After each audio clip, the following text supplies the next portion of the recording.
وہ بھی ہمارے انتظار میں ہے، ہم بھی ان کے انتظار میں ہیں۔ جب آئیں گے تو خانہ کعبہ کی دیوار سے ٹیک لگا کے فرمائیں گے بقیت اللہ خیر لکم ان کنتم مومنین، اللہ کا بقیہ تمہارے لیے بہترین ہے اگر تم مومن ہو۔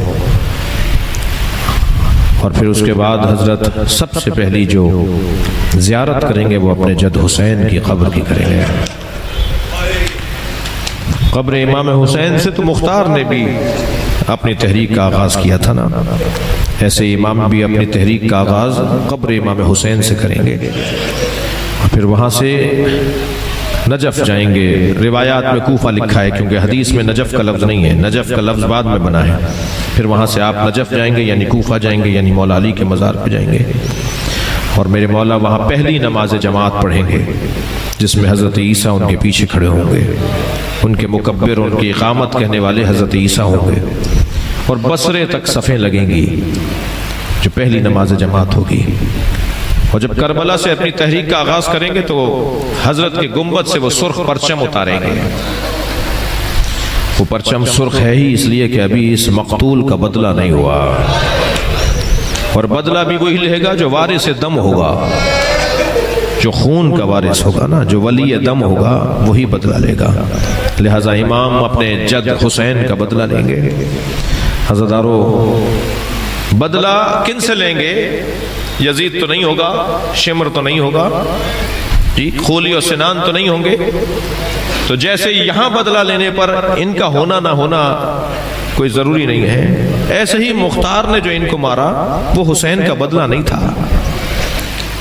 میرے مولا رضا فرماتے ہیں کہ اگر ساری کائنات کو 1000 مرتبہ مار کر دوبارہ زندہ بھی کیا جائے تو حسین کے ناخون پا، میرے مولا حسین کے پیر کے ناخون کا جو کنا انگلی کا جو ناخون ہے نا، اس ناخون کا بھی بدلہ نہیں ہے۔ امام حسین کا کوئی بدلہ نہیں تھا، یہ مختار نے امام کا بدلہ نہیں لیا تھا، یہ شیعوں کو حوصلہ دیا تھا، یہ ہمت بندھائی تھی کہ گھبراؤ نہیں جی۔ اب جب امام آ کر بدلہ لیں گے تو وہ ہوگا بدلہ۔ وہ کیسے ہوگا بدلہ؟ وہ بدلہ ہوگا کہ کیونکہ یزید اور اس کی پورے لشکر نے عدل الہی کو نافذ کرنے میں رکاوٹ ڈالی، تو بدلہ یہ ہوگا کہ اب عدل الہی نافذ ہوگا، زمین زندہ ہوگی، زمین اپنی حیات کو پائے گی، یہ امام کے خون کا بدلہ ہوگا۔ لیکن عزادارو، میں آپ سے یہ کہہ کر اپنی بات کو ایک منزل دوں کہ آج کل امام، خاص طور پر ان ایام میں امام کا کہاں وقت گزرتا ہے۔ مجھے لگتا ہے کہ یہ جو مسلمانوں کی پریشانیاں ہیں، یہ جو مومنین کی وہ پریشانیاں ہیں، کتنی تکلیف میں امام ہوں گے، مگر شب جمعہ کربلا جاتے ہیں اور وہاں کھڑے ہو کر زیارت پڑھتے ہیں اپنے جد کی، اور اس میں ایک جملہ کہتے ہیں، السلام علیکہ ایھا الخد الطریب، سلام ہو ان رخساروں پر جن پہ خاک اور خون لگا ہوا تھا، سلام ہو اس ریش مبارک پر جو خون علی اصغر سے رنگین ہو گئی تھی، سلام ہو ان سروں پر جنہیں نیزے کی انیوں پہ اٹھایا گیا تھا، سلام ہو ان سروں پر جن سے چادریں اتاری گئی تھی۔ حضرتارو، سب سے زیادہ تکلیف کربلا میں، اور ائمہ اہل بیت کو سب سے زیادہ تکلیف کون سی مصیبت کے بیان پر ہوتی ہے جی؟ وہ ہے جناب زینب کی بے ردائی۔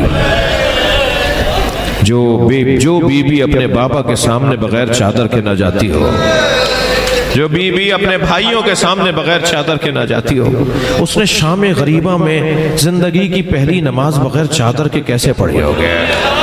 مجلس میں خواتین بھی بیٹھی ہیں نا، ہم بند کمرے میں بھی ہوں، ہماری بیویاں بند کمرے میں بھی ہوں، کوئی نامحرم کا گزر بھی نہ ہو، تب بھی بغیر حجاب کے، بغیر چادر کے نماز نہیں ہوگی۔ کتنی مصیبت والا مرحلہ تھا وہ، کتنی بڑی مصیبت تھی کہ جب شام غریبہ میں زینب کبریٰ نے اپنے ہاتھ تکبیر کے لیے بلند کیے ہوں گے، میری بیوی کے سر پہ چادر نہیں تھی، عجب نہیں نیت کرنے سے پہلے کہا ہو یا اللہ اس نماز کو بھی قبول کر لے، میں تیری بارگاہ میں عبادت کے لیے حاضر ہوئی ہوں، مگر کھلے آسمان کے نیچے زینب کے سر پہ چادر نہیں ہے۔ اجرکم اللہ، آپ نے گریہ کر لیا۔ اسی باب میں عزاداروں ایک جملہ اور کہتا ہوا اپنی بات کو مکمل کروں۔ کربلا میں حسین ابن علی مولا کو سب سے زیادہ تکلیف حضرت علی اکبر کے لاشے پر ہوئی، حضرت عباس کے لاشے پر ہوئی۔ لاشیں بڑے، آج بھی اگر میں بیان کروں اور ہم سنیں تو ہماری آنکھوں میں آنسو آ جاتے ہیں۔ یہ 3 لاشیں تو ایسے ہیں جن پہ حسین بھی بہت روئے ہیں، علی اکبر کے لاشے پہ بہت روئے، عباس علمدار کے لاشے پر حسین مولا بہت روئے، اور ایک لاشا تو اتنا چھوٹا تھا مگر پھر بھی حسین سے اٹھتا نہیں تھا۔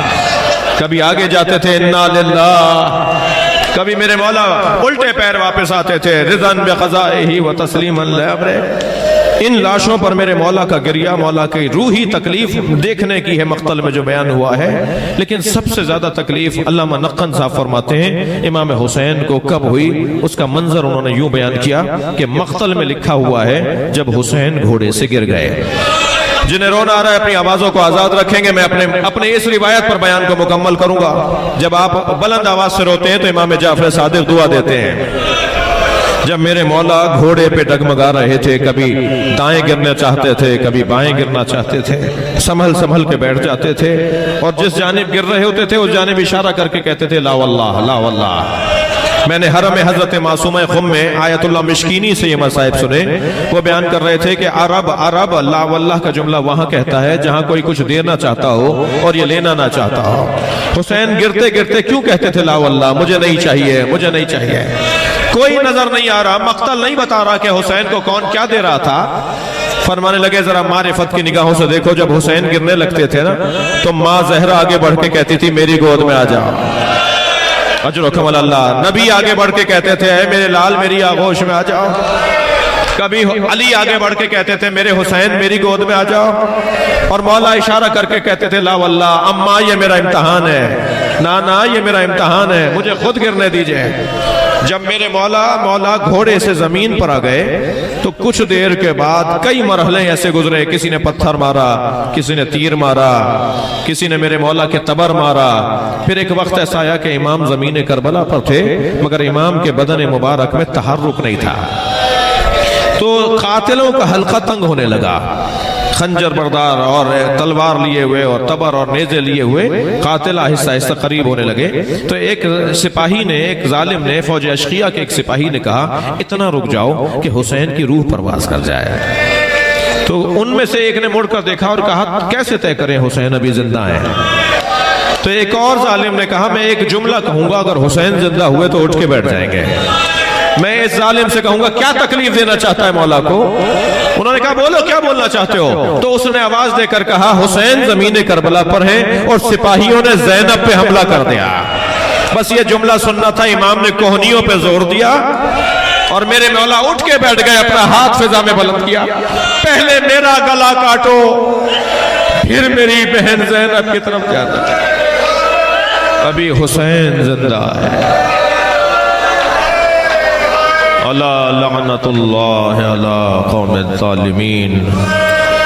یا اللہ ان آوازوں پر رحمت نازل فرما، رونے والوں کی توفیقات میں اضافہ فرما، بانیان مجلس جو اس دنیا میں نہیں رہے خاص طور پر مولانا ان کی مغفرت فرما، اور جو موجودین ہیں اللہ انہیں صحت و سلامتی عطا فرما، امام کی معرفت میں اضافہ فرما، امام کی انتظار میں شدت عطا فرما، امام کے ظہور میں تعجیل عطا فرما، ہم کو حضرت کے نوکروں میں شمار فرما۔